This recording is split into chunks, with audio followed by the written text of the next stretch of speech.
नमस्कार, TM24 channel में स्वागत है आपका। आज हम चर्चा करेंगे केंद्र की मोदी सरकार में संभावित मंत्रिमंडल विस्तार की। यह मंत्रिमंडल विस्तार लंबे समय से प्रतीक्षित है, लेकिन अभी कोरोना तो कभी चुनावी उलझनों के कारण टलता जा रहा है। गौर कीजिएगा, अब चूंकि संसद का मानसून सत्र जुलाई के दूसरे सप्ताह में आरंभ होने की उम्मीद है, तो इसी के साथ नरेंद्र मोदी कैबिनेट के विस्तार की अटकलें भी तेज चल पड़ी हैं।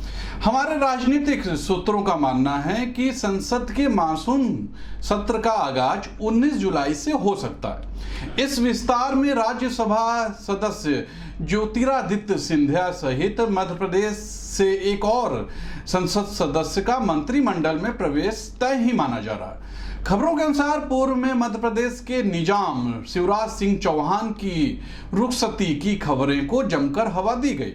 कैलाश विजयवर्गीय सहित भाजपा के अनेक नेताओं के द्वारा टी पॉलिटिक्स की खबरें सोशल मीडिया पर चर्चा खूब रही।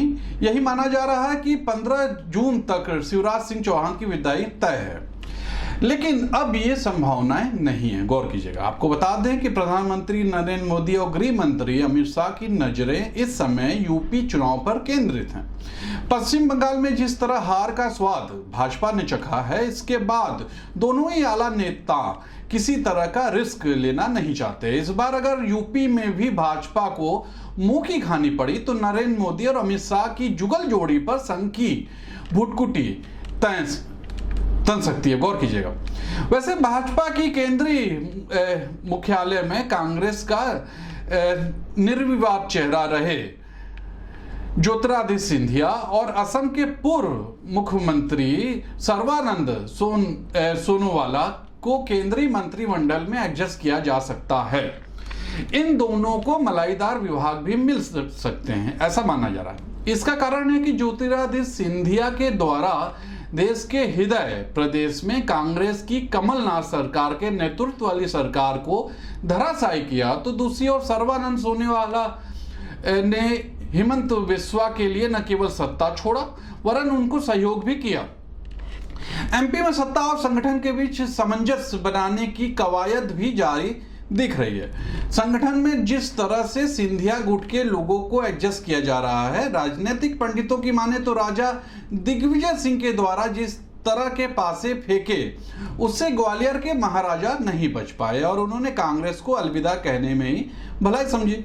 आश्चर्य तो इस बात पर होता है कि कांग्रेस का आला कमान महाराजा की विदाई को आसानी से कैसे पचा गया। आप गौर कीजिएगा, 10 मार्च 2020 को कांग्रेस का दामन छोड़ने वाले ज्योतिरादित्य सिंधिया को राज्यसभा के रास्ते संसद में प्रवेश तो मिल गया। यहां यह बताना भी लाजमी होगा कि हाल ही में जम्मू कश्मीर के मसले पर सर्वदलीय जो सर्वदलीय बैठक हुई के उपरांत सियासी विमान में जो चर्चा चल रही है, उसके अनुसार जल्द ही नरेंद्र मोदी सरकार का विस्तार हो सकता है। इसमें ज्योतिरादित्य सिंधिया, सर्बानंद सोनोवाल, सुशील मोदी, भूपेंद्र यादव, नारायण राणे सहित लगभग 2.5 दर्जन सांसदों को स्थान दिया जा सकता है। वैसे प्रस्तावित इस विस्तार में कुछ मंत्रियों को बाहर का रास्ता भी दिखाया जा सकता है या उनके पर कतरे जा सकते हैं। हो सकता है ऐसा कुछ हो।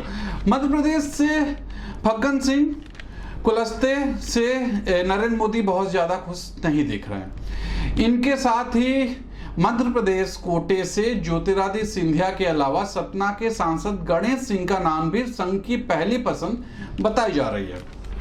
सतना से सांसद हैं गणेश सिंह। इसके पहले जबलपुर के संसद सदस्य राकेश सिंह के नाम पर चर्चा चल रही थी, किंतु महाकौशल अंचल के मूल निवासी और दमोह के सांसद प्रहलाद सिंह पटेल के केंद्र में मंत्री होने के कारण उनके बजाय विंध्य को प्रतिनिधित्व देने के उद्देश्य से गणेश सिंह के नाम पर मोहर लग सकती है कि विंध्य जो क्षेत्र है।